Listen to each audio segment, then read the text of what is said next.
un antidoto al luogo comunismo.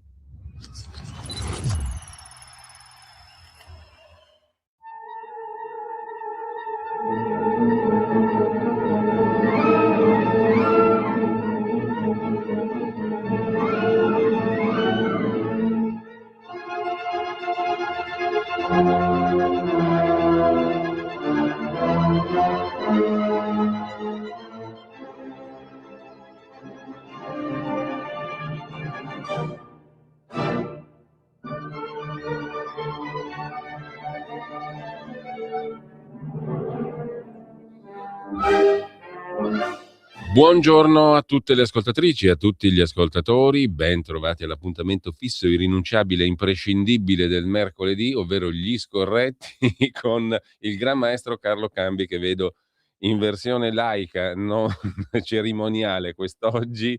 Carlo, grazie per essere con noi. Cardinale, Signore sia con lei e col suo spirito. E lo spirito è importante, molto importante. E intanto io, a proposito di spirito e di coltivare lo spirito... quella è importante soprattutto in certe zone d'Italia, però... Senti, ma Catenacci l'hai recuperato o no? Catenacci lo recuperiamo volentieri. Tuttavia prima, Carlo, io adesso torno serissimo, perché vorrei che ci raccogliessimo un attimo e che in nome della nostra amata patria ascoltassimo l'inno, quello vero, quello d'Italia, insomma, quello che ci accompagna indefessamente da tanto tempo, da quando c'era lui, ma non lui quello là pelato, ben prima. Quindi mano al cuore e vai con l'inno della nostra patria.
Caro Carlo, io avrei una proposta, una modesta proposta. Torniamo allo statuto. Questo è il vero inno del Regno d'Italia. Era talmente ridicola come dinastia che c'era un inno che pare una quadriglia. Insomma, comunque io direi che siamo tornati là, perché con lealtà di re e con affetto di padre egli ci ha rivolto delle parole sulle quali magari spendiamo due parole pure noi. Però io vorrei reintrodurre lo statuto, perché a me pare che gli articoli 3, 65 e 68 dello statuto, a parte il fatto che io li credo ancora di fatto in vigore, ma andrebbero formalmente ripristinati, ovvero lo Stato è retto da un governo monarchico rappresentativo, il trono ereditario, va bene, quello più o meno ci siamo. Il terzo articolo è quello importante: il potere legislativo sarà collettivamente esercitato dal re e da due camere, il Senato e quella dei deputati. Mi pare che di fatto sia già così, ma riformalizziamo questo magnifico statuto albertino. Torniamo allo statuto, come disse il tuo conterraneo Sidney Sonnino un po' di tempo fa.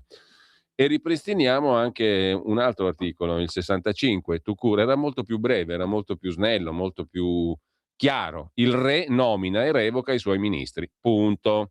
Articolo 68, la giustizia emana dal re ed è anche il 68 è già in vigore, però insomma ripristiniamolo formalmente. Non l'hanno toccato. La giustizia emana dal re ed è amministrata in suo nome dai giudici che egli istituisce. Non è bello, Carlo? È bellissimo secondo me. Ma sì, ma dai, che bello! Che poi il suffragio Una Allora, rottura di maroni, dover andare lì a metterla al te ti sei dai. fatto la rassegna del 2 giugno, quindi sarai patriottico quanto me oggi, o sbaglio, No, Carlo? c'ho le balle piene, non la sopporto più. Cioè, basta.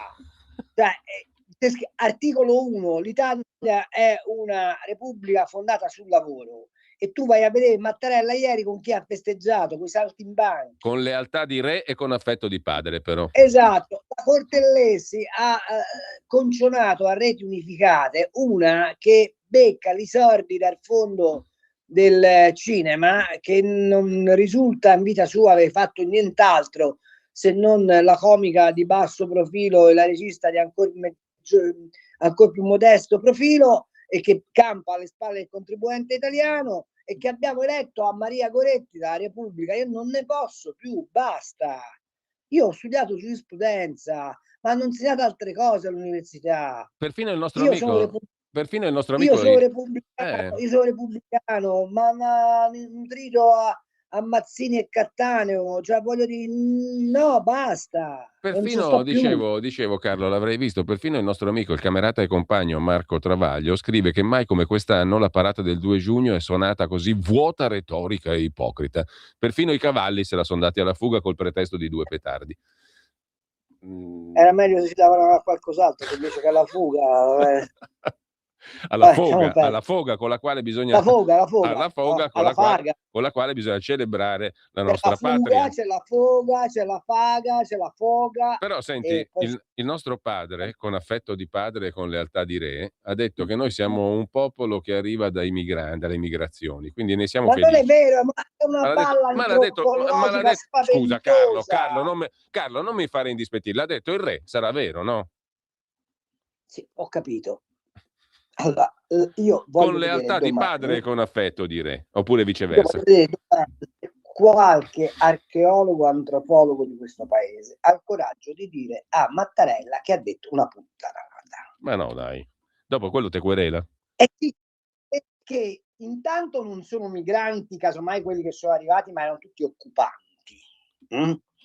Vale per le colonie della Magna Grecia, vale per gli arabi nel sud, vale per i normanni, vale per gli svevi, vale per i celti, ok?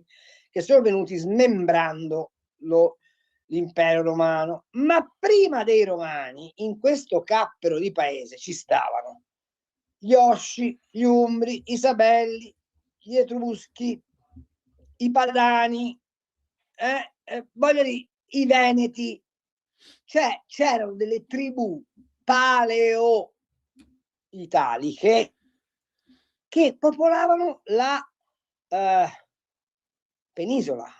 Vogliamo dire, allora, a tutto concedere, diciamo che il primo migrante è vero, si è alzato dall'Etiopia, si è messo in posizione retta e ha colonizzato il mondo.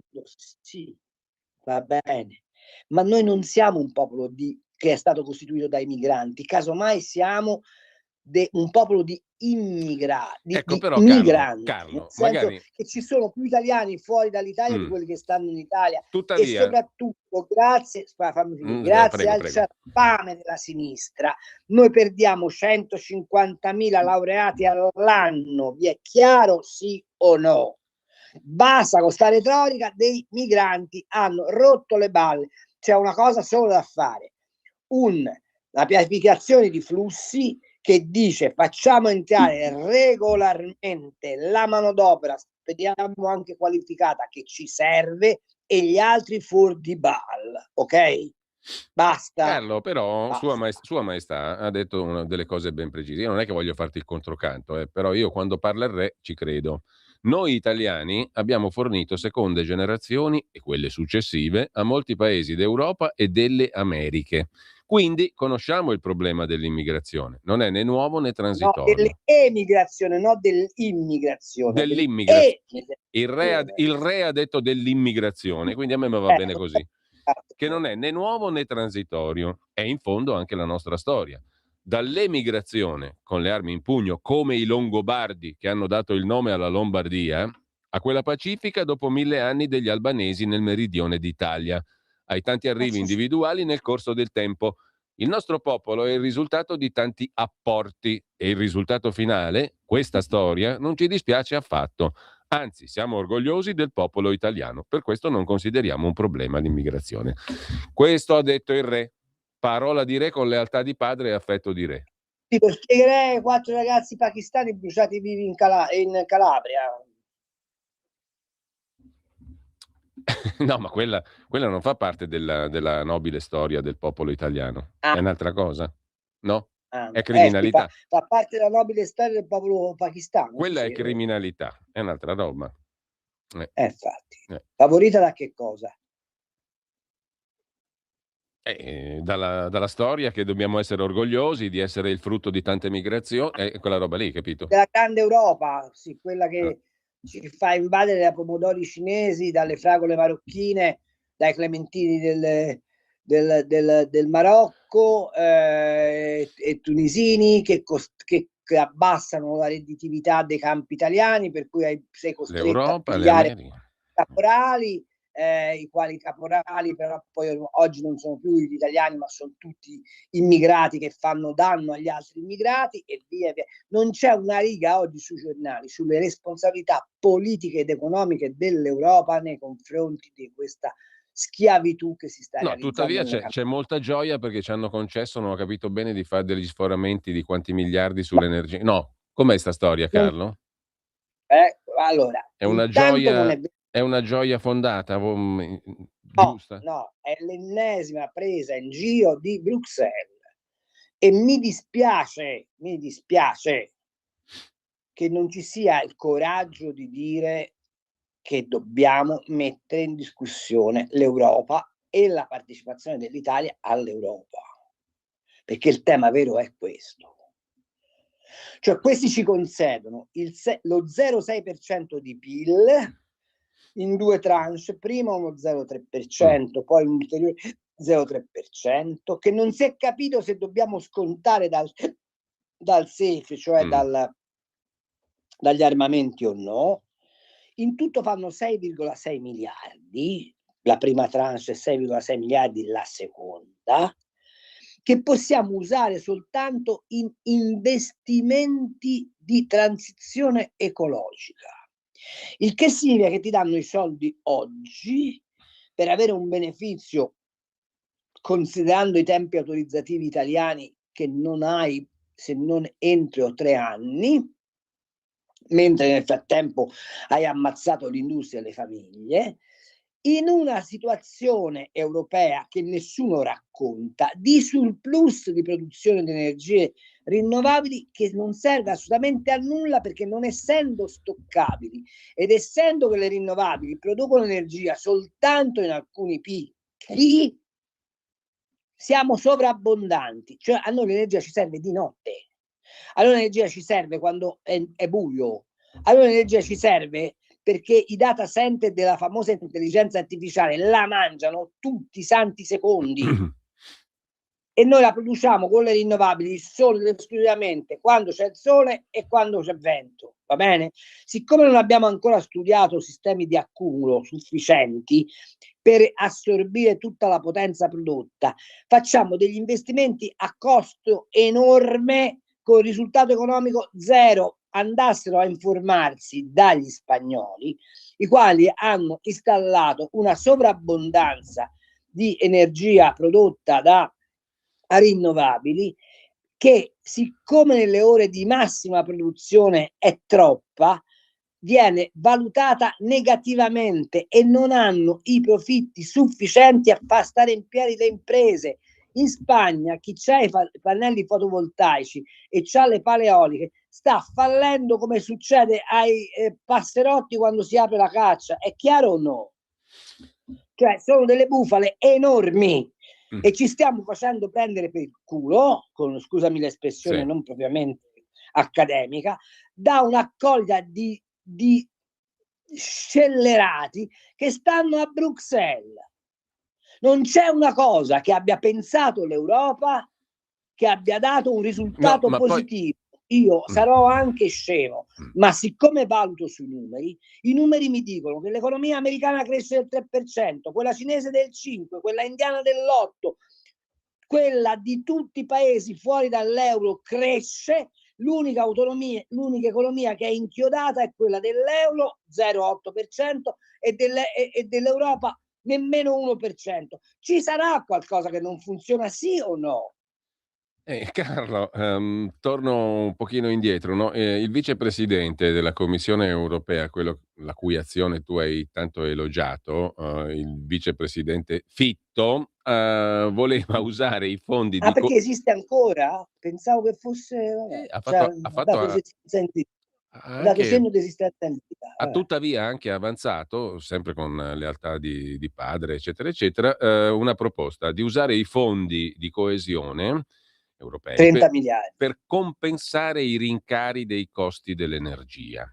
La Commissione europea gli ha risposto, come hai detto tu, no? Margine di flessibilità per far fronte alla crisi energetica, però la flessibilità è limitata agli investimenti per la transizione verde e scordatevi, italianuzzi, di poter finanziare con i soldi vostri, che noi vi ridiamo, il taglio delle accise su diesel e benzina. Allora, Mettiamo i Fi- particolari nella Valle dei Templi, che meraviglia. Fitto chiede le mele, quelli gli rispondono dandogli le pere e siamo tutti contenti, giusto? Giusto, sì. E quindi a me mi fai Però stiamo qua a dire che dobbiamo stare nell'Europa. Stamattina c'è un editoriale di Mieli che se io l'avessi avuto, vabbè, lasciamo perdere. Senti, ma in tutta sta... Cioè, Mieli scrive che ci siamo scelti come seconda patria l'Europa. Chi l'ha scelta? Io vorrei sapere quando me l'hai fatta scegliere Appunto. e come posso considerare patria un'accolita di nazioni che non hanno manco una Costituzione. Ma che cosa significa patria? Lo sanno questi, sì o no? Patria, non so cosa significa, lo dovevamo sapere perché ieri l'abbiamo festeggiata, o giusto? Appunto, patria significa la stessa patria. lingua, stessa cultura, stessi valori e stessa etnia. E noi abbiamo come patria l'Europa? Ma gli americani, per costruire la patria degli Stati Uniti d'America, peraltro Stato confederale, dove le patrie sono i singoli stati, ha dovuto impiegare una rivoluzione che in Europa non c'è stata, scrivendo una dichiarazione di indipendenza degli Stati Uniti che sembra un capitolo della Bibbia. Gli americani hanno nel dollaro, nella loro moneta, la Bibbia. Se tu prendi la moneta da $1, vedrai che c'è la piramide con l'occhio di Dio in cima. Questi hanno l'idea della patria che è fondata su Dio, sul dollaro, sulla bandiera, sulla lingua, sulla democrazia. È tutta roba che l'Europa non ha.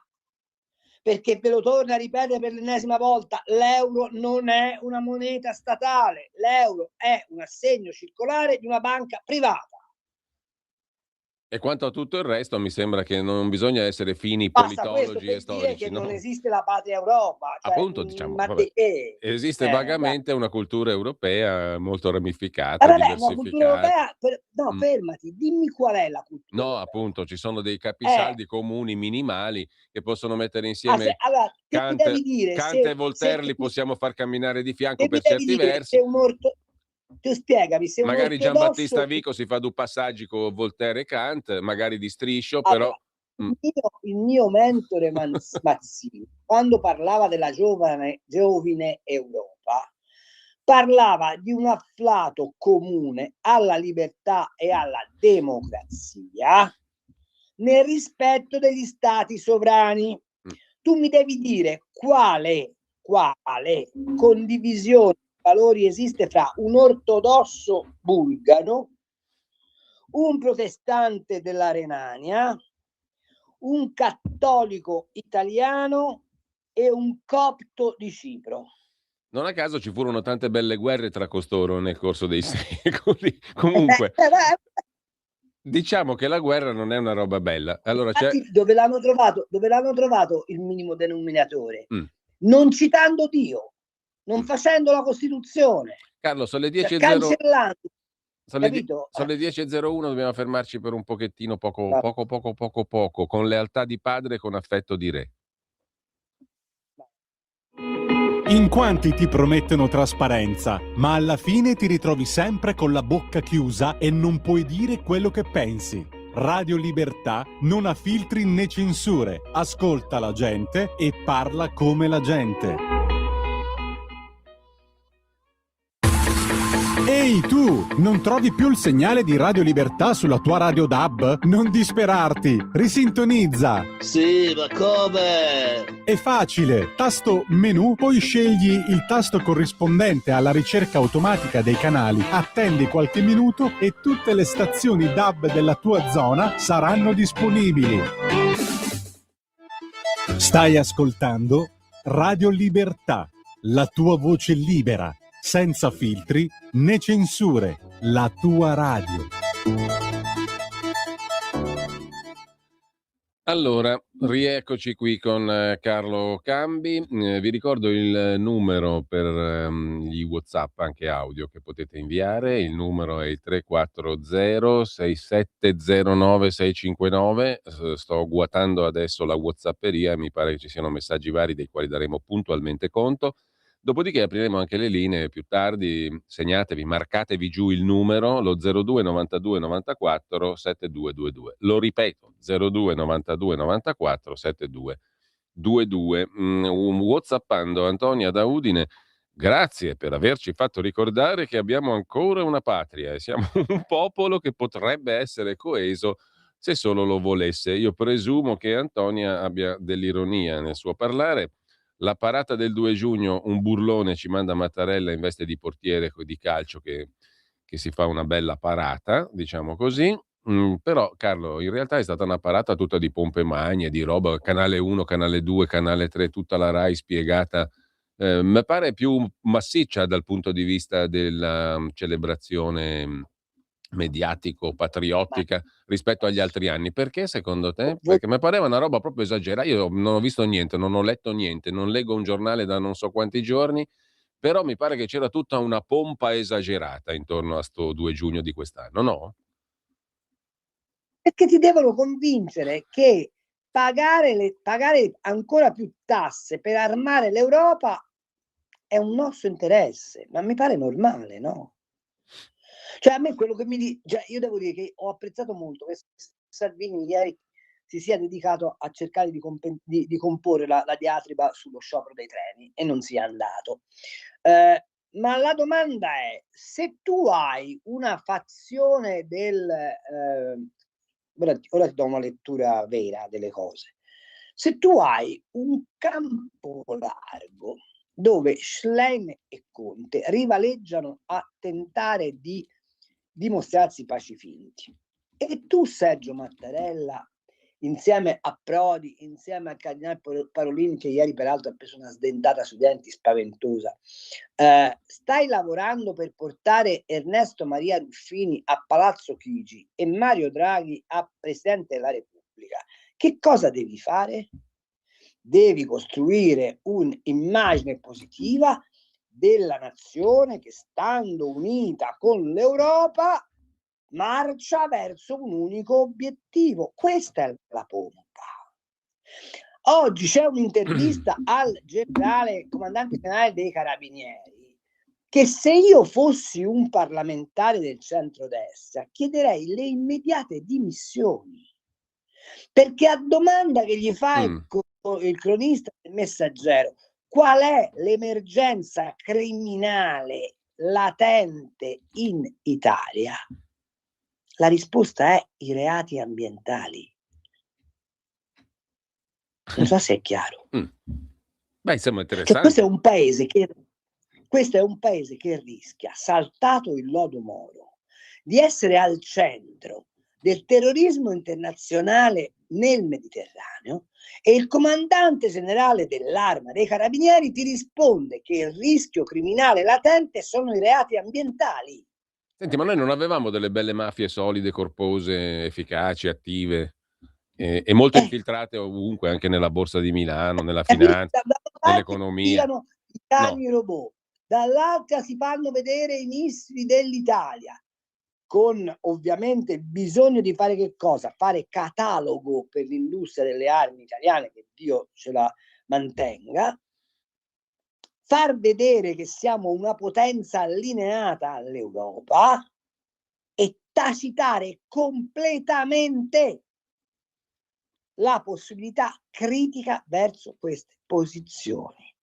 Io ho scritto un pezzo che c'è oggi sul Panorama, e siccome dura per tutta la settimana, se avete voglia ve l'andate a leggere, in cui spiego che Merz, il cancelliere tedesco, che è un grande cultore di Bismarck, una cosa l'ha capita da Bismarck, che uno statista, quando è in difficoltà, si deve inventare un nemico. E siccome la von der Leyen, Merz, il PPE, che piace tanto a Antonio Tajani, sono in difficoltà, si sono inventati il nemico russo. Per un drone deviato dalla contraerea ucraina che è caduto in Romania, abbiamo cominciato a suonare la litania del pericolo russo ai confini di Roma, come se i cosacchi stessero per mettere i loro tacchi in piazza San Pietro. Cioè, lo capisci che è tutta la costruzione di una narrazione finalizzata a una cosa. E fammi dire una faccenda. Se io oggi fossi un politico della Lega o del centrodestra, direi a Mattarella: scusi Presidente, ma quando lei dice che la resistenza di Israele è indebita, sì, di un paese che è circondato dal terrorismo, no, la violenza e è che è circondato, l'operazione in Libano è indebita. e che è l'operazione in Libano e che è circondato da Hezbollah che lo vuole distruggere, l'Iran che ha per costituzione la distruzione di Israele, Hamas che ha scritto che bisogna spianare dal monte, dal fiume al mare. Lei che farebbe se questa cosa l'avessero scritta, che so, magari quelli del Marocco, dell'Austria o della Tunisia in rapporto all'Italia? Direbbe che è in debito andare a fare un'azione preventiva. Ma fammi finire. Noi abbiamo combattuto 2 guerre mondiali per colpa di un paese, la Germania, che voleva esercitare una potenza militare egemone sull'Europa.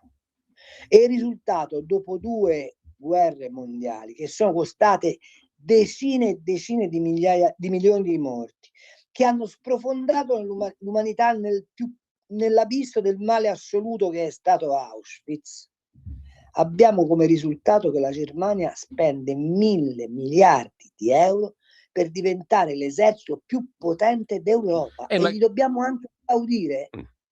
Ma poi a che fine? Perché a me è un paese che spende 1.000 Per miliardi... difendersi dal nemico russo che non esiste. O meglio, che esiste, ma che se tu non gli rompi le balle, non viene a romperti le balle. Tant'è vero che Poroshenko oggi, il portavoce di Putin, ha detto una cosa assolutamente atroce, ma evidente. Se volete, la guerra finisce stasera, basta che Zelensky dica che ci restituisce le regioni russe, punto. Beh, insomma, non è una bestialità così tremenda, diciamo, no? Se no, vogliamo. Appunto, dico, ma è l'orso russo che vuole andare alla conquista dell'Europa, che si vuole le repubbliche baltiche, che vuole rifare l'impero sovietico, o è una nazione che dice: siccome io lì ho della gente che parla la mia lingua, che ha le mie tradizioni, che fa parte del mio corredo culturale e che è stata malmenata e maltrattata dagli ucraini, li voglio difendere. La vogliamo mettere sul tavolo questa considerazione, sì o no? Il risultato è che noi abbiamo regolato la Russia alla Cina e che oggi abbiamo un nemico anti-occidentale pericolosissimo che si chiama Xi Jinping, rispetto al quale nessuno dice nulla. Ma perché dice nulla? Perché alla Germania fa comodo fare affari con Xi Jinping e noi dobbiamo stare uniti a un'Europa che ragiona in questo modo? Però Carlo, la Germania fa affari con Xi Jinping e si riarma contro i russi che sono gli alleati di Xi Jinping. Cioè si riarma in realtà per altri motivi. La Germania si riarma contro gli europei. Questa è un'altra cosa Perché interessante. perché vuole esercitare la totale egemonia sull'Europa sì. e considerare i paesi europei delle sue province, ce l'hanno nella testa da sempre. Se te c'hai la spada, comandi. Esatto. Che è poi quello che sapeva perfettamente De Gaulle quando cominciò a fare l'arsenale nucleare francese, no? Anche perché 1.000 miliardi di investimento non sono poca roba. E il nemico russo, come dicevi tu, credo che anche i tedeschi sappiano benissimo che sta in quei termini la questione. Quindi in realtà la partita è molto più interessante sotto forma di dominio del continente europeo, di diventare la potenza principe, che non mi pare una bella idea luminosa. In passato non ha portato gran belle cose, o no? E te l'ho detto, abbiamo fatto 2 guerre mondiali, ci sono costate più o meno 20 milioni di morti, più Auschwitz, vedi tu. Un ricamo, una parentesi. Prima hai citato Parolin, hai detto che ha preso una legnata sui denti. Perché? Perché la nomina Della messicana. della La messicana. messicana aspetto della comunicazione è una sdentata spaventosa. Tieni presente che Parolin stesso, lei è al capo di un network di informazione cristiana che in America Latina va fortissimo e che era dichiaratamente anti-bergogliana.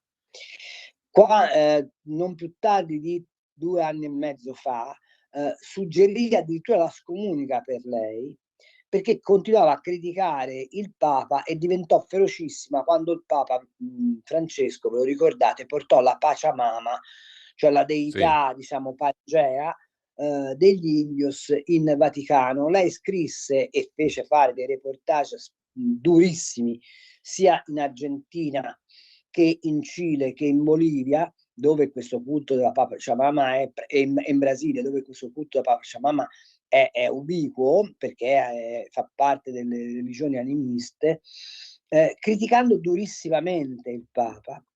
E Parolin disse che andava messa a tacere.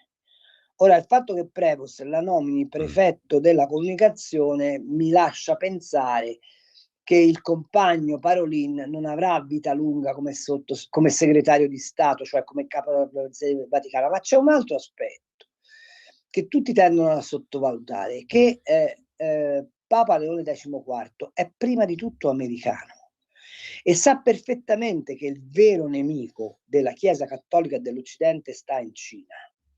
E sa perfettamente che Parolin è stato l'uomo, insieme a Francesco, ma in realtà è tutta farina di Parolin, che ha sdoganato il regime comunista cinese facendo quello scellerato accordo per la nomina dei vescovi che vengono fatti direttamente dal Partito Comunista Cinese. E quindi probabilmente vuole fare una correzione di rotta molto consistente della politica estera vaticana e sa perfettamente che deve per forza eliminare Parolin con il suo ciarpame diplomatico se vuole riallineare il Vaticano sulla linea dell'Occidente, il che non vuol dire fare un favore a Trump, ma vuol dire semplicemente prendersi cura dei cattolici in quanto tali. Tra l'altro è la prima donna laica che guiderà un dicastero vaticano, Maria Montserrat Alvarado, che è sì messicana, però è naturalizzata statunitense dal 2008. Sì, certo, lei ha studiato in America ed è una donna di straordinaria intelligenza, vorrei che fosse chiaro. Cioè, esiste già una suora a capo di un dicastero, ma è una suora. Lei è la prima donna laica, che assume al rango di prefetto. Tra l'altro, un prefetto molto delicato in questa fase, perché il prefetto per la comunicazione è anche quello che deve studiare l'evoluzione del messaggio evangelico in rapporto, per esempio, all'intelligenza artificiale. E il fatto che lui questa nomina l'abbia fatta subito dopo aver fatto la Magnifica Humanitas significa anche qualcos'altro, ma c'è anche un risvolto italiano al di là di Parolin. Qual è? Che la nomina sua vuol dire dare il ben servito a Paolo Ruffini, il quale Paolo Ruffini è cugino o fratello, non mi ricordo esattamente, di Ernesto Maria Ruffini, il che significa che lo schema fatto a Villa Nazareth da Parolin, Prodi, Mattarella di portare Ernesto Maria Ruffini a fare il premier, a capo del governo italiano potrebbe avere un ostacolo piuttosto consistente. Ecco, te lo stavo per chiedere. Proprio da parte del Vaticano. Te lo stavo per chiedere, quanto incide ancora il Vaticano anche sotto Leone XIV sulle vicende dell'Italietta? Moltissimo. tieni presente che, voglio dire, il Vaticano per l'Italia è contemporaneamente una scappatoia diplomatica che ti consente di avere rapporti del mondo senza impiegare direttamente il regno e contemporaneamente ti consente di avere una protezione, fra virgolette, di tipo economico-morale sul popolo. E voglio dire, non a caso Mattarella ha chiesto di essere incoronato in Vaticano la prossima volta.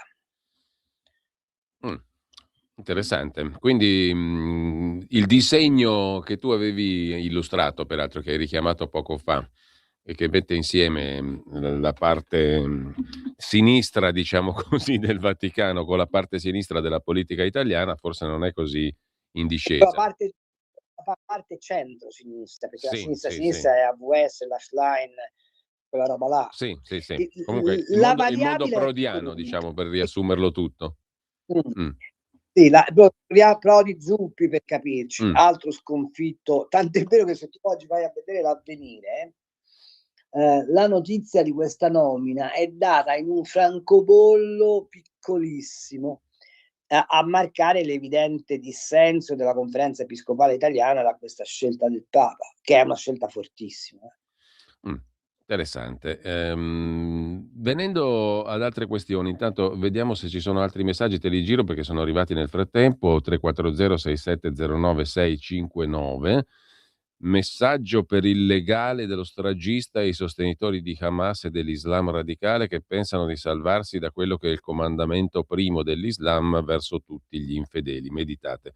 Questo credo sia il Tizio di Vimercate, che è stato beccato dalla nostra intelligence. Meloni e Crosetto, prima di parlare di aggressione russa, si informino, Maurizio, stanno lavorando per portare Ruffini a Palazzo Chigi, ma prima non bisogna vincere le elezioni? Si domanda Pietro. Elezioni quali? Quelle del 27, Carlo, il disegno... No, i ministri li nomina direttamente il re, no? Che discorsi? Laura, ma a proposito di Europa e di investimenti in armi della Germania, la baronessa non è stata ministro della difesa? C'è un nesso? Domanda Laura. Sì, è un enorme nesso. Tra l'altro la baronessa è ancora sotto inchiesta per le tangenti che ha preso dai generali, cioè che ha distribuito e ha preso insieme ai generali tedeschi, ma ovviamente di questo non si può parlare.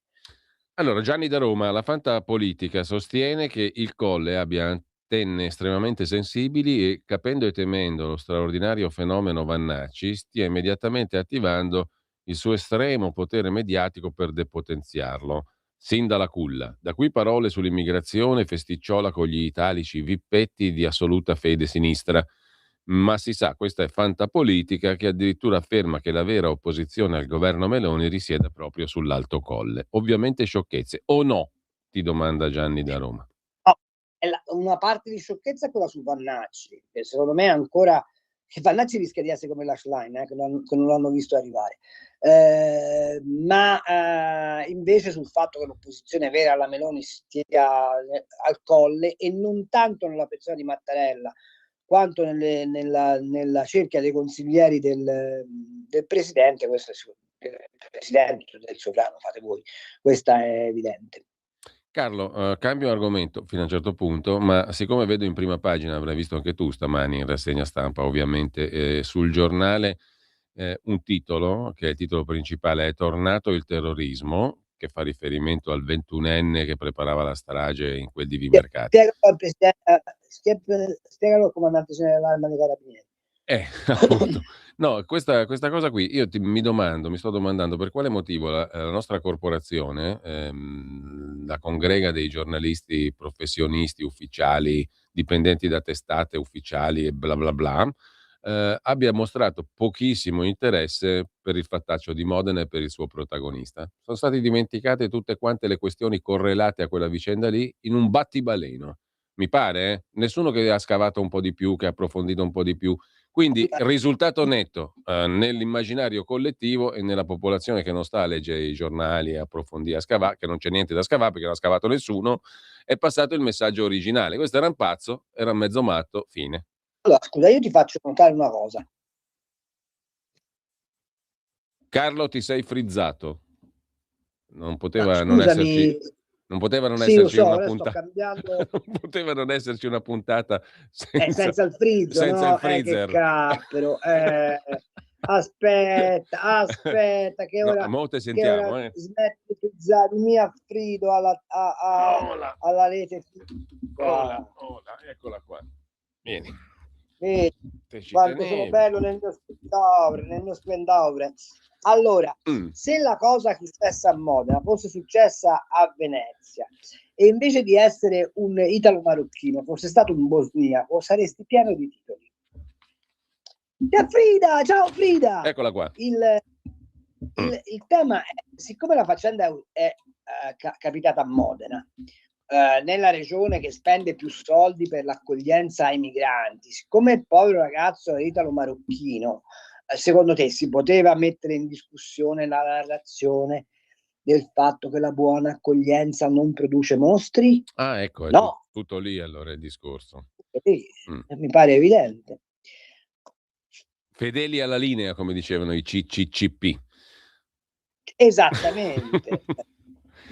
Poi Allora, se si scoprisse che il giovane italo-marocchino aveva anche delle simpatie per Mussolini, visto che stiamo in Emilia, come avrebbe scritto autorevolmente il Candido dei tempi andati, quindi Guareschi contro ordine compagni, allora è un delinquente, capito? Cioè prende tutto da... allora, buongiorno, scrive un ascoltatore al 34067099659 via WhatsApp. Trovo molto scorretto e ingiusto che i notiziari dicano che Meloni alla fine l'ha spuntata per lo sconfinamento con l'Unione Europea per il caro energia, anziché dire che grazie all'insistenza della Lega Salvini, Borghi, Bagnai, Giorgetti è vergognoso che si prenda lei il merito quando Salvini l'aveva chiesto. Il resto del governo era contrario. Posso dire la verità, non Mm. c'è nessun merito da parte di nessuno perché è una presa di culo. Quello che dicevamo prima, nella sostanza, diciamo, non è che anche perché, fammi capire, se tu ti devi puoi scostarti di 14 miliardi, ma solo per la transizione verde. No, di 6 più 6 più 6. 6, va bene, però il tutto se solo ed esclusivamente per la transizione verde. Ma che vuol dire? Punto primo, tempi lunghissimi. Punto secondo, non ce ne frega nulla della transizione verde. No? Esatto. Quindi, Esatto. quindi Cioè è un piacere che la von der Leyen ha fatto a se stessa per dimostrare 3 cose: che le uniche idee giuste sono quelle che ha lei sulla transizione verde, seconda cosa che lei fa come gli pare, e terza cosa che tu sei sì paese fondatore dell'Europa, sei sì contributore netto del bilancio europeo, ma sei un suddito. Ecco appunto. Altro messaggio. Walter domanda invece: ma Garofani è ancora al suo posto? Quello là che vagheggiava il Sì, coup e lotta insieme a noi. quello che Ed è vagheggiava il coup addirittura d'etat. sì, ed è addirittura il segretario generale del Comitato di Difesa, il che significa che è a stretto contatto con i generali, con le industrie militari, e tant'è vero che poi si fa la parata in pompa magna. Ecco, ci L'unica cosa manda carina della parata è la cagnolina, il resto... ecco, e poi c'è un'altra roba bella, bellissima che ci manda, lo ringrazio, Mattia da Padova, la fotografia del nostro re con la bambina. Era entrata in campo con Sinner agli internazionali di tennis, ora la piccola Sofia ha potuto abbracciare il presidente Mattarella. Il Mattia però ce la mette così: opportunismo viscido, quanta ipocrisia, o tutti o nessuno, solo un audience per se stessi con utilizzo ignobile dei bambini, ma tutti paralizzati mentalmente applaudono. Sempre detto con lealtà però lui agisce con lealtà di re e con affetto di padre, quindi siamo a posto. Saluta Frida, è la sorella di Frodo? Mi domanda Roberto dalle Canarie. Questo non ci avevo mai pensato, però è sorella quasi a me. Mi è sorella quasi a me, devo dire, nonostante abbia 4 zampe e una coda, che non è un gatto morto, sei un pesce, come dicevano i gondolieri a Venezia. Sì, quando un bambino vide quella roba lì e gli disse, me lo ricordo perché è stata una scena memorabile, mi sono messo a ridere per 2 ore. C'era un padre che illustrava in Canal Grande a un bambino le meraviglie di Venezia e a un certo punto il bambino vede una sagoma nera che si agita nel canale, scorreva nel canale perché non è che si agitava per niente, e dice al babbo, che era tutto preso dai meravigliosi palazzi, da Venezia, dalla sua storia, e indottrinava il bambino, dice: guarda papà, c'è un pesce nel canale. E il gondoliere si gira e fa: quando che un pesce che ha 4 zampe e una coa è un gatto morto. E il bambino gelato. Il bambino gelato e il papà di più. E comunque viva, però viva il realismo, perché quando non sei realista finisci molto male. Quel bambino... Viva il realismo, ma anche viva il re. E viva il re, assolutamente, soprattutto viva il re. Allora, tiriamo fuori... Non potresti trovare in sottofondo gli annacci, la Viscusè. La Viscusetta, ho visto un re, sì, certo che lo prendiamo subito. Lo prendiamo anche subito. Piangeva. Ho visto un re, ma c'erano anche gli annacci Dario Fo che la cantava. Ho visto un re, la cantavano con gli annacci, l'ha cantata anche Gabber, se non sbaglio. L'hanno cantata in tanti. Hai detto Catenacci, almeno ho visto un re, sì. No, un momento, Catenacci ce l'ho lì in caldo e arriva subito. Però se vogliamo se vogliamo un attimo tirare il fiato, un attimo soltanto, però, perché qua bisogna fare i conti con un meraviglioso computer, ma ce la faremo. Tiriamo un attimo il fiato, perché sono le 10:27. Tra un po' lo amiamo, poi apriamo le linee telefoniche. Apriamo le linee... Con tutta quest'acqua che piove spunta le lumache, sarà a Cerbis, sarà Ma contentissimo. Ieri è venuto giù un acquazzone che ha fatto vieni fuori tante di quelle lumache che te lo raccomando io quanta bava si può raccogliere. Intanto sì, ci sentiamo un pezzettino, dai, perché è simpatica.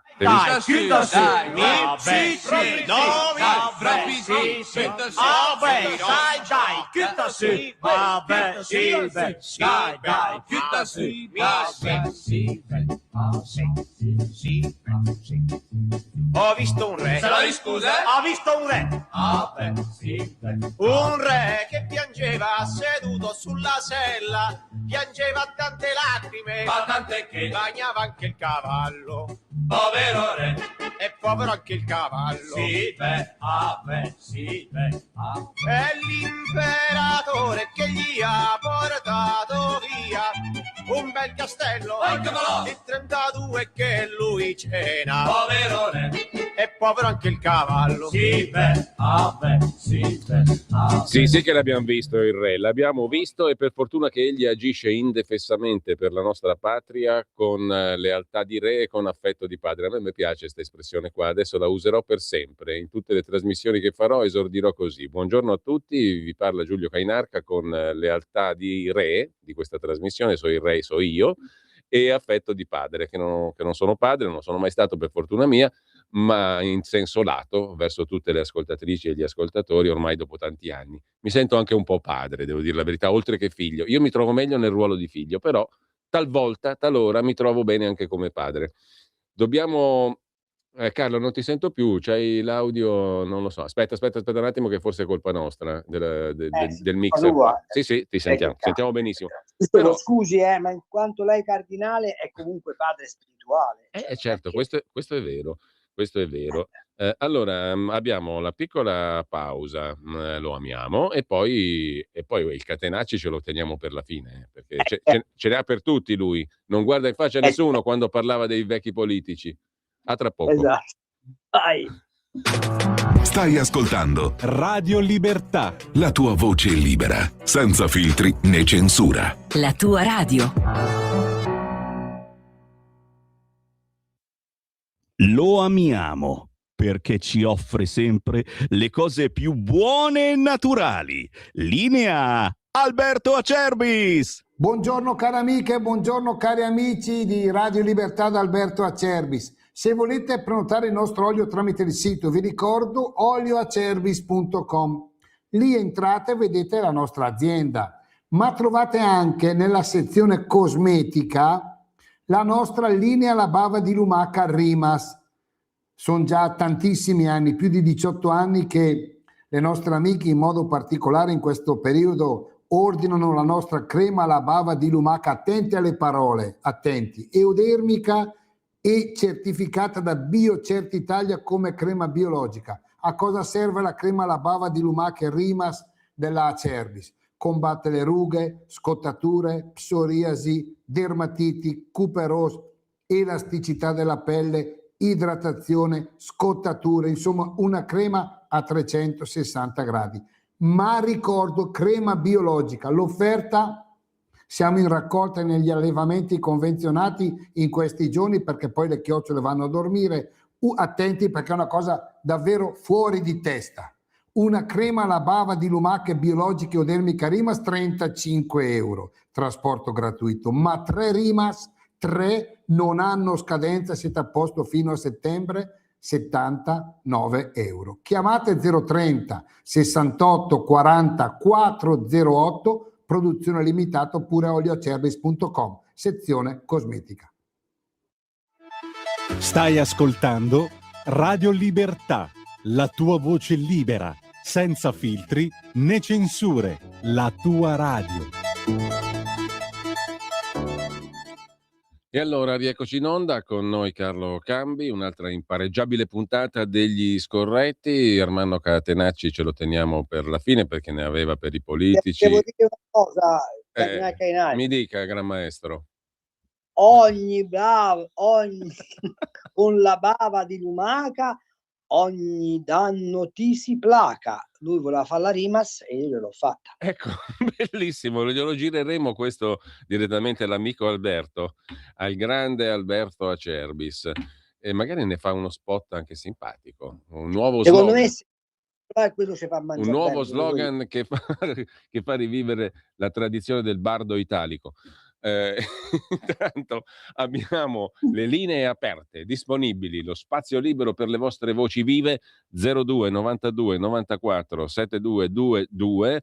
Passiamo subito all'opera, ci sono anche i messaggi al 340 6709 659, ma una cosetta veloce la voglio dire, Carlo, perché te hai voglia a parlare male sempre dell'Europa. Intanto ci ha dato il bonus lì dell'energia, che è una figata. Che ne dica tu, che sei sempre il saputello qua che dici le cose. Primo. Secondo, l'Europa ci ha anche detto che il governo c'ha il via libera sui rimpatri. Ha dato l'ok l'Unione Europea ai rimpatri. È un'altra vittoria. Poi lo scrive il giornale e a me mi pare giusto crederci, perché... E noi giovani livornesi dicevamo viva l'Italia, viva l'Europa, viva le donne che danno là. Che danno? Questa qua mi viene difficile da capire. No, quella no, un momento, è una rima un po' troppo, come dire, un po' troppo osé per le ore 10:30 della mattina, che danno la roba. No, Viva l'Italia, viva l'Europa, viva le donne che c'hanno la roba. Oh, che c'hanno... Marca, guarda un po' che ti faccio vedere. Fammi vedere, no, aspetta che non lo vedo bene e non riesco a leggere da lontano perché ho gli occhiali da vicino. E lo ripeto, ultimo, qual è? Quello che parla malissimo dei ristoranti italiani e dice avete voluto la cucina italiana patrimonio dell'UNESCO, ecco, ora imparate a farla. No, che libro è, Carlo? Dai, dimmela tutta. Genius Coci, i cuochi custodi dell'artigianato gastronomico, tradizione e innovazione, come giustamente ha scritto l'editore in sotto nella quarta di copertina, l'editore è la Fondazione Cermozzi, quella capitanata dal professor Giulio Sapelli, quindi è una roba seria. Questo non è un libro sulla cucina, ma sull'identità. Il cibo è cultura viva, mani, territori e memorie. Carlo Cambi ci invita a scegliere il fatto a mano per difenderci da ciò che siamo. Ridai per bene il titolo, perché così ce lo memorizziamo per bene. Genius Coci. I cuochi custodi dell'artigianato gastronomico tra tradizione e innovazione. Edizione Cermozzi con 15 euro, costa meno della bava di lumaca, ve la levate. Bello, bellissimo. Però vi fate una cultura seria sul che cosa significa il cibo come valore culturale. Andiamo avanti. Ottimo. Genius Coci, poi tra l'altro bellissimo titolo. Comunque abbiamo quante? 5 telefonate. 5 telefonate, non mi pare un'esagerazione. Come facciamo a sentirle tutte? Bisogna cominciare a sentirle allora. 02 92 94 72 22. Che bello, Genius Coci, mi piace troppo. Non l'ho ancora letto, Carlo, ma lo compro subito. Ci sono 5 telefonate. Pronto? Pronto? Invito alla sintesi per Diana. Pronto, buongiorno. Pronto, buongiorno. Sono Blanca Triceno, Aires Veneto, apoyo internazionale alla resistenza venezuelana. Numero 1, ricordare Bordiga quando scrisse che la terza guerra mondiale sarebbe iniziata dalla Germania, e poi che Parolin è stato nunzio apostolico nel Venezuela intimo di Maduro e Chavez, e quindi Conte segna una strada, almeno per noi, di chavismo in Europa, oltre a Sanchez. Grazie. E Dio vi benedica. Grazie. Grazie a lei, signora. Intanto c'è un'altra chiamata. Pronto? Pronto, buongiorno Cardinal Cainarca. Buongiorno, chiunque tu sia, che so chi sei. Sai chi sono, ma io non lo so. Allora, quella bella canzone che hai messo prima del re, te vi scusate, alla fine è proprio per il sunto proprio di quella canzone lì, che è proprio la morale, e sempre allegri bisogna stare, il nostro piangere fa male al re, fa male al ricco e al cardinale, diventano tristi se noi piangiamo. Esatto. Bisogna vivere così, no? Giusto? Sì. Anche perché io non vedo cosa c'è da festeggiare questo 2 giugno. Senti, quando ma tu liberazione. fammi capire, ma tu non hai colto la lealtà di re e l'affetto di padre nelle sue parole? Ma sì, ma infatti noi siamo in una repubblica monarchica, visto gli ultimi presidenti di questa monarchica repubblica, dopo il risultato del referendum di allora, di 80 anni fa, che mi sembra che non ci sia stata proprio tutta questa spinta democratica. Da Roma in giù hanno votato la monarchia, no? Si tenevano bene la monarchia perché... Poi tutto sommato forse non ci avevano mica neanche torto, né? Diciamola tutta. Ma sì, ma veramente, perché io piuttosto che mantenermi tutti questi, diciamo, politici, no, che ne combinano uno di Bertoldo, mi costano un fracco di soldi, preferisco il re con tutta la sua pletora di lacchè, che secondo me funzionerebbe un po' meglio, perché anche secondo perché te oggi di lacchè, quello che è scappato era una gran persona, solo che non ha potuto operare. Ma di lacchè ce ne so di meno nella Repubblica di lacchè, a me non mi pare. Anzi, si sono moltiplicati. Si sono moltiplicati. Da Saludi, Alegar, ciao Giulio, Saludi ciao a Cambi. Alegar, le D di morte, diceva Delio Tessa, scriveva anzi Delio Tessa. Alegar, le D di morte. 2 telefonate, 3 ancora. Buongiorno, pronto? Pronto, buongiorno. Sono in linea? Perfettamente in linea. Non so se è in linea in generale, ma è in linea in radio. Sì, sono Giorgio da Monza. Volevo chiedere una cosa al dottor Cambi. Nella penultima trasmissione del 20 maggio lei ha chiesto al dottor Cainarca notizie sulla guerra in Iran e se ne è uscito dicendo che l'Iran aveva finito le munizioni, parole sue.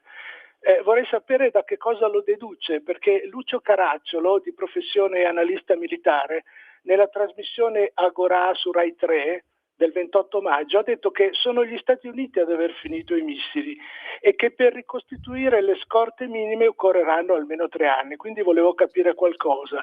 Poi ci sono anche le relazioni dei deputati americani al Congresso che dicono esattamente le stesse cose, aggiungendo che gli Stati Uniti hanno perso in questa guerra da 39 a 42 aeroplani ed elicotteri. E per chiudere possiamo anche citare Robert Kagan, che è un esponente del popolo eletto e marito di Victoria Nuland, anche lei esponente del popolo eletto, la signora del famoso Fuck Europe, fanculo all'Europa, se lo ricorderanno.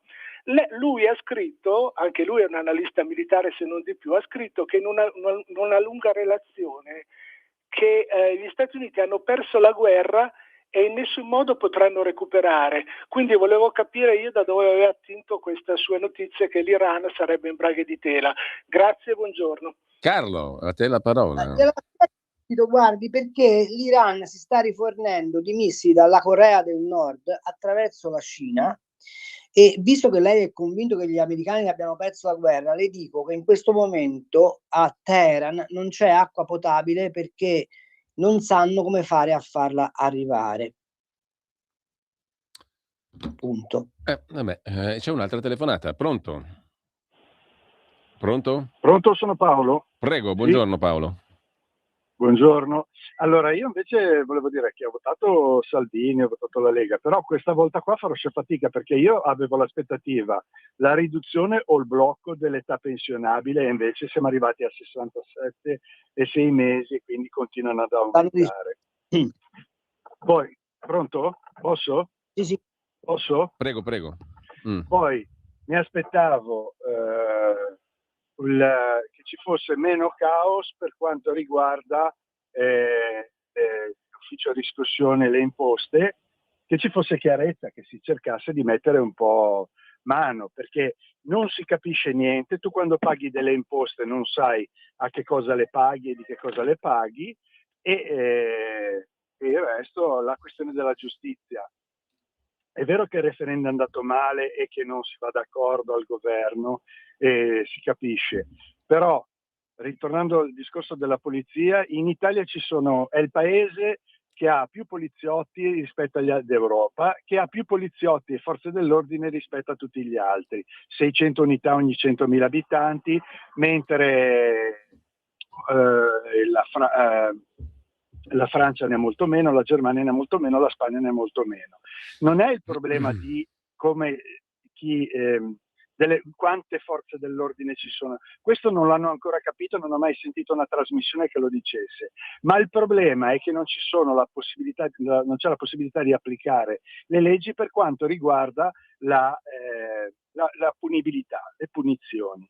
Per cui qua uno viene arrestato, dopo un po' riesce, l'oltraggio non c'è l'oltraggio, l'ingiuria non c'è l'ingiuria. In Francia o in Germania quindi c'è una sanzione a chi insulta un poliziotto, 15.000 euro. Il resto sei tu che poi devi andare a giustificarti tutto quanto. In Italia invece non c'è la chiarezza sulla pena. Vi ascolto per radio. Va bene, grazie. allora abbiamo un'altra telefonata in attesa da tanto e poi lascio la parola a Carlo Cambi. Abbiamo ancora un ascoltatore o ascoltatrice, pronto? Pronto? Sì, buongiorno. Buongiorno a tutti. Volevo fare una domanda molto semplice, sembra banale, ma volevo sapere dal professor Cambi che cosa intende lui per democrazia, ma non etimologicamente parlando o con retorica. Secondo lui che cos'è la democrazia e quando uno Stato si può dichiarare democratico e a che prezzo eventualmente? Grazie, buongiorno. Carlo. Oddio. Quest'ultima domanda richiederebbe una trasmissione intera. Democrazia è molto semplice, quando il suffragio è universale e teoricamente i rappresentanti sono scelti direttamente dal popolo e non dalle segreterie dei partiti. Il vulnus che è stato fatto alla democrazia in questo paese, ma lo spiega benissimo Sabino Cassese in un suo recentissimo trattato, risiede in Tangentopoli. La Costituzione italiana era costruita sul fatto che i partiti fossero quel luogo di aggregazione delle volontà popolari da cui si faceva la selezione della classe politica dirigente, che poi veniva sottoposta anche attraverso le preferenze al giudizio degli elettori che li mandavano in Parlamento.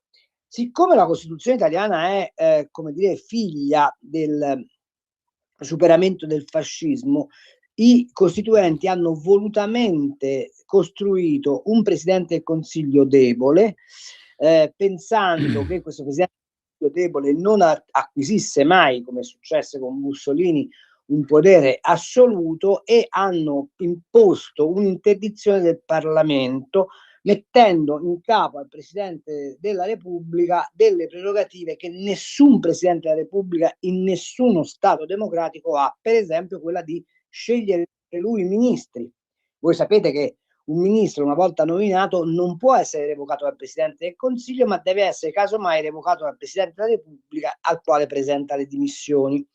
Allora, questa impalcatura, che teoricamente era buona nel momento in cui è stata fatta la Costituzione, ha indebolito tre cose. La prima, la capacità del Parlamento di essere effettivamente il luogo della rappresentanza, perché i governi indeboliti da quella struttura costituzionale hanno cercato attraverso la decretazione di diminuire il potere del Parlamento. Contemporaneamente con questi Presidenti della Repubblica che stanno in carica ad libitum abbiamo compresso il potere del Presidente del Consiglio. Dunque la democrazia è quella forma di governo, tanto per dirle come la pensava Churchill, è la peggiore fra tutte le forme di governo, solo che non se n'è mai trovata una migliore, che dovrebbe porre in capo all'elettore la responsabilità della scelta di chi guida il paese. Ecco che leggi come il premierato o l'elezione diretta del Presidente della Repubblica, il rafforzamento del ruolo del parlamentare, che non può essere scelto dalle segreterie di partito ma deve nascere da una selezione naturale che nasce dal popolo, questo dovrebbe essere l'impianto della democrazia. Quindi la democrazia è quel luogo dove io cittadino, attraverso la delega che offro a un mio rappresentante, esercito direttamente il potere. Questa è la democrazia. Quanto alle pensioni, sulle pensioni c'è aperto un confronto, si sta pensando di tornare a 64 anni. Sul fisco lei ha perfettamente ragione, ma il Ho tema visto è che c'è stata, Carlo, una riunione tra Salvini, Giorgetti e Durigon su questo tema pensioni, no? c'è un emendamento peraltro predisposto, credo, a Durigon per la prossima legge di bilancio sul ritorno indietro rispetto alla Fornero. 64 anni rispetto a 67 non è una poca roba, sarebbe interessante. Europea, considerando che in Europa più o meno la media è quella. Il problema qual è? È che noi abbiamo un istituto previdenziale, l'INPS, che è gravato da incombenze che con la previdenza non c'entrano proprio niente, quindi bisognerebbe fare tutto il ragionamento di riforma. È la vecchia storia del professor Brambilla, di Alberto Brambilla, no? Che la sottolineò lui. Sì, vabbè, ma se non risolvi quel nodo lì è inutile che stiamo a parlare di niente, cioè il conto non torna mai. E poi c'è il tema invece che lei diceva, la trasparenza del fisco. Io proposi tanti anni fa di fare, così come c'era l'agenzia delle entrate, anche l'agenzia delle uscite, cioè che venisse comunicato ai cittadini mensilmente dove lo Stato metteva i quattrini. Credo che anche lì l'unica strada possibile, ma l'Europa non ce lo consente per adesso, è quella di arrivare al sistema fiscale americano, per cui tutte le spese che tu fai per vivere, sulle quali hai già pagato le tasse perché ci hai pagato le tasse attraverso l'imposizione indiretta, le detrai dal tuo reddito e alla fine la tassazione è soltanto sul reddito che ti rimane. Questa roba qua dovrebbe però disboscare le varie addizionali, le varie multe, le more, eccetera, eccetera. Tant'è vero che il povero Gusmeroli e in parte anche Leo stanno lavorando a questo, diciamo così, concordato quinquies, che dovrebbe finalmente mettere ordine su tutto questo ciarpame. Ci riusciranno? Non lo so. Da quel che vedo i conti dello Stato per adesso non lo consentono. Poi su questa roba dei missili ho già risposto, e alla signora che parlava di Parolin intimo di Chavez devo dire che ha perfettamente ragione. Intanto c'è ancora una telefonata allo 02 92 94 7222. Pronto? Buongiorno signor Cambi, buongiorno. Io ho un amico di Livorno che, come detto, dice sempre: vi voglio bene, ma vi ho nel culo. Nel culo lui dice: vi voglio bene, ma vi ho nel culo. Allora, io non sono capace di parlare il toscano, giusto per riallacciarmi ai detti livornesi. Vi voglio tanto bene, ma vivo nel culo. Allora, per quanto riguarda il re che abbiamo a Roma, che diceva, io me lo ricordo solo per questa frase: non si invochi la Costituzione per aggirare l'obbligo vaccinale. Detto questo, fine, non dico più niente. Dico solo che quando un sistema è alla fine, quando un regime, un sistema è agonizzante, sta morendo, anzi è già morto, tira fuori i servi, che sono i servi dei servi, ma più servi di quelli che, un momentino più in alto di quelli che ci sono. E questo è l'attivismo di questa persona che è dappertutto in questi giorni, in questi mesi, perché è un sistema morto e quindi il sistema tira fuori i servi che stanno un po' più in alto. Grazie e buon lavoro, salve. Intanto Carlo, la frase del nostro amato sovrano sta facendo veramente il giro come sintesi, quindi è efficace dal punto di vista twitterolo, social e compagnia cantante. Siamo il risultato di tante migrazioni e non ci dispiace affatto. Tiè. Corretto? Sì. Piace anche a te? La trovi No. efficace? La trovi efficace? No, sì, efficace dal punto di vista dell'inganno, sì, dal punto di vista storico, archeologico e antropologico, no, è sbagliata, punto. Senti, fammi fare una cosa bella, perché mentre tu mi parlavi, io devo ammettere nella mia ignoranza che non ho ancora letto il tuo libro, però mi ha intrigato talmente tanto che mentre tu parlavi io cercavo di googolare, come ha detto il sottosegretario Del Mastro. L'ho googlato, no? Lui non, l'hai googlato. lui non aveva googlato il ristorante con cui andava a farsi socio. E non La l'ha- bisteccheria!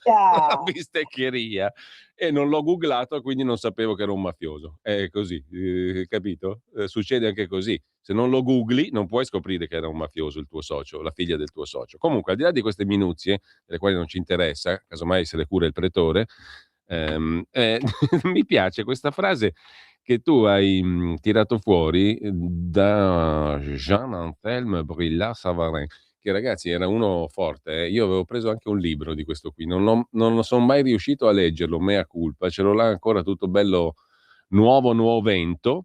Il vino è la parte, siccome ci avviciniamo al mezzogiorno, diamo una chicca ai nostri ascoltatori e ascoltatrici che fanno bella figura quando invitano qualcuno a pranzo. Il vino è la parte intellettuale del pasto, la carne e i legumi sono solo la parte materiale. Ora, Carlo, qui potremmo aprire una discussione interessantissima. Cosa fa il nostro amico Savarin, politico tra l'altro, e gastronomo? Sì, Mm. uomo di potere in Francia. Ecco, insomma, questo secondo te significa che la carne e i legumi sono parte materiale, quindi meno nobile, meno interessante? No. Il ragionamento andrebbe spiegato al compagno Mattarella, che appunto dice che siamo il ragionamento è molto semplice. Il vino è la parte intellettuale, o se preferisci colta, del pasto, perché il vino ha sempre avuto ed ha tuttora quella caratteristica sacrale che gli deriva dalla cultura dionisiaca, ma ancora prima della cultura dionisiaca, e cioè che è la parte che accende l'intelletto, o meglio, che ti consente di arrivare a quella che Aristotele avrebbe chiamato l'antinomia, e cioè come faccio a sapere di essere razionale? Per sapere di essere razionale devo frequentare anche l'irrazionalità, e il vino, con la sua capacità di essere, come dire, un acceleratore di sogni, ti fa coltivare l'irrazionalità. Ed ecco che il vino, ma è un po' quello che succede nel rito della Eucaristia, no? Se ci fate caso, cosa dice il sacerdote? Prende il pane, lo spezzò, ecco il mio corpo. Che cosa vuol dire? Ecco il nutrimento materiale, ecco la consistenza della mia prossimità con voi. E poi quando prende il vino, ecco, versato per voi e per tutti in remissione dei peccati, cioè è lo spirito del vino che ha la funzione di diventare lubrificante della grazia.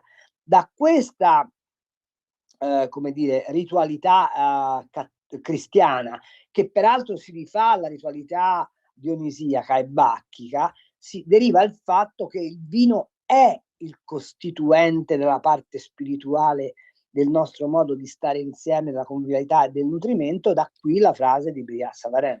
Bella, È stato bellissima, chiaro? bellissima peraltro. Senti, ma dov'è che lo trovo? Perché io stavo cercando, sempre gogolando, eccetera, Lo eccetera. trovi, credo, fra un po' su Amazon, me lo stanno, credo, distribuendo, no, perché su Amazon non- oppure lo chiedi direttamente alla Fondazione Germania. perché su Amazon non l'ho ancora trovato, non c'è ancora. No, lo stanno, vabbè, è uscito da 3 giorni, per cui lo stanno, sai, questo qui è un centro culturale, una fondazione di studi, quindi non ha la stessa rapidità di distribuzione che può avere un editore che campa dei libri. Questo Sì, è beh, un però libro... insomma, io me lo volevo comprare Vabbè, al volo, me lo volevo si troverà. comprare. Genius Coci, i cuochi custodi dell'artigianato gastronomico, il libro di Carlo Cambi. Che bello, me lo so già cosa leggere allora prossimamente. No, c'è tutto un ragionamento intorno, per esempio, che farebbe benissimo a Milano, intorno alla gentrificazione, cioè il fatto che ci sono gli spacciatori di calorie, quelli che mettono su i ristoranti con i microonde e comprano i cibi già fatti, che hanno distrutto la capacità, l'abilità del cuoco di Madonna. selezionare Quanto c'hai ragione, Carlo, quanto c'hai ragione. Che hanno distrutto l'abilità del cuoco dello scegliere l'ingrediente e di, attraverso un processo preciso, qual è quello della ricetta, arrivare a creare il piatto. Cioè è tutto un ragionamento intorno alla valenza antropologica del cibo, ma anche e soprattutto delle abilità che si esprimono nella preparazione gastronomica. E oggi queste abilità, fra dark chicken, fra kebab, fra baretti che scaldano il surgelato, eccetera, eccetera, è scomparsa. E c'è anche questa cosa che viene detta, che dice anche il ministro Lollobrigida, col quale sono un po' in polemica da questo punto di vista, che la cucina italiana è perpetuata dalla cucina delle nonne. Lollobrigida ha uno strano parametro anagrafico. Le nonne di oggi sono le boomer, sono quelle che sono andate a lavorare in fabbrica, sono quelle che non sanno fare un uovo fritto.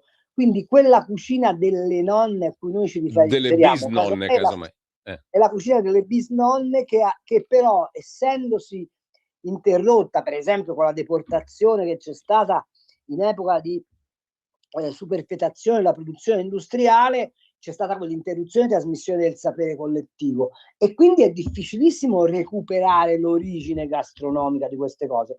Ed ecco che sarebbe una cosa di grande intelligenza e anche di grande valenza culturale, e anche come risposta al nostro sovrano, quella di recuperare la trasmissione del sapere gastronomico. C'è due capitoli del mio libro in cui io dico: guardate che l'istruzione professionale degli alberghieri l'avete depressa al punto tale che non serve più a nulla, bisogna riqualificarla totalmente. Insomma, è un ragionamento un po' complesso che probabilmente partiti come la Lega, che sono così attenti, o dovrebbero essere così attenti, alla valorizzazione territoriale, dovrebbe mandare a memoria.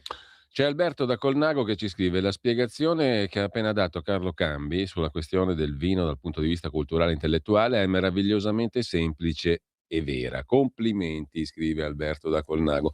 Tra l'altro io ho conosciuto Carlo tantissimi anni fa come una persona qualunque, perché ho preso il suo libro, quello che poi t'han fatto causa, quelli di Slow Food, eccetera, eccetera, no?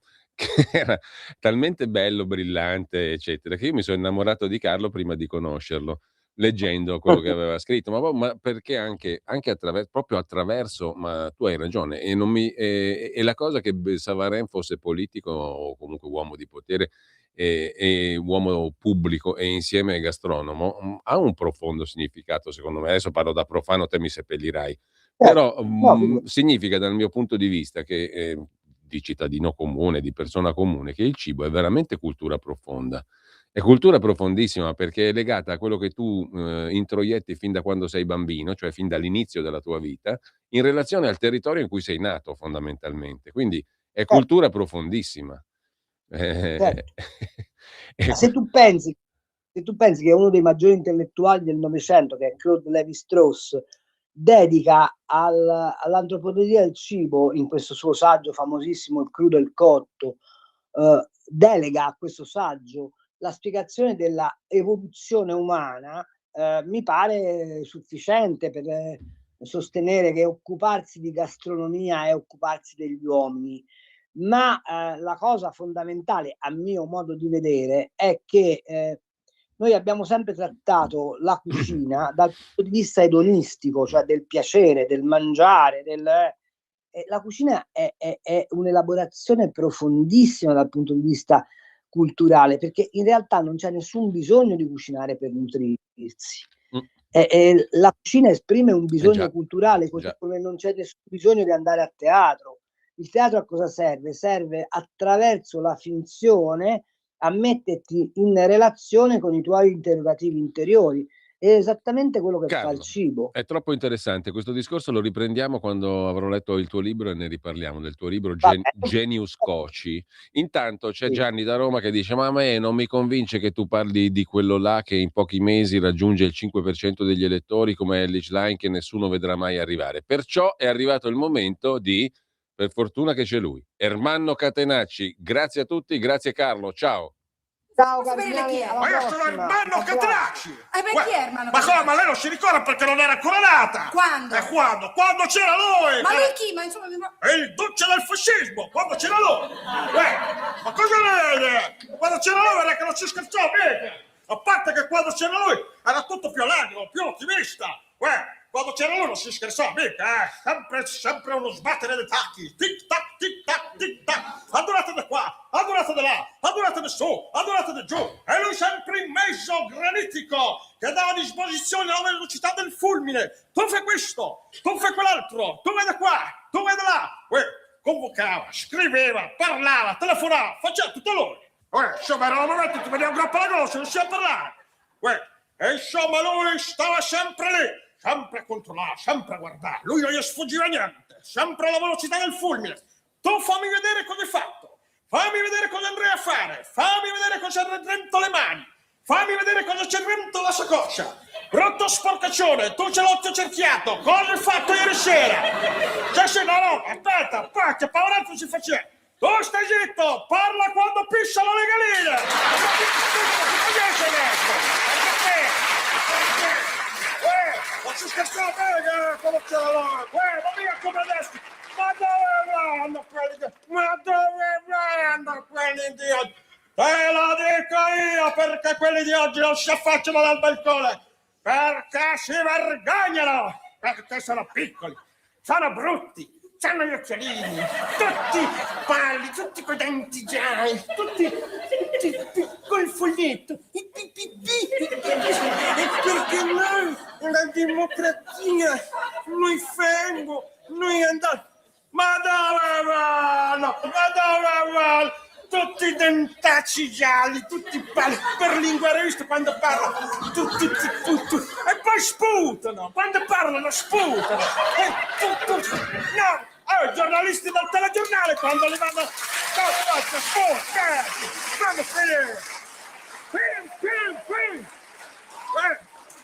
i giornalisti del telegiornale quando li vanno a intervistare, questi che sputano, tutti sputati, devono mettere il tergicristallo, ma dove va?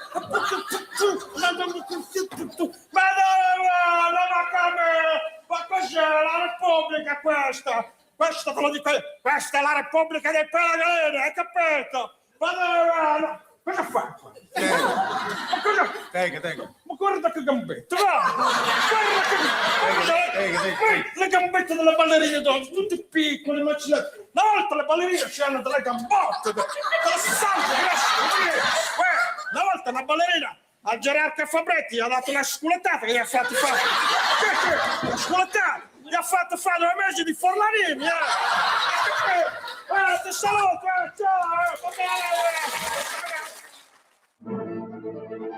Avete ascoltato Gli Scorretti, un antidoto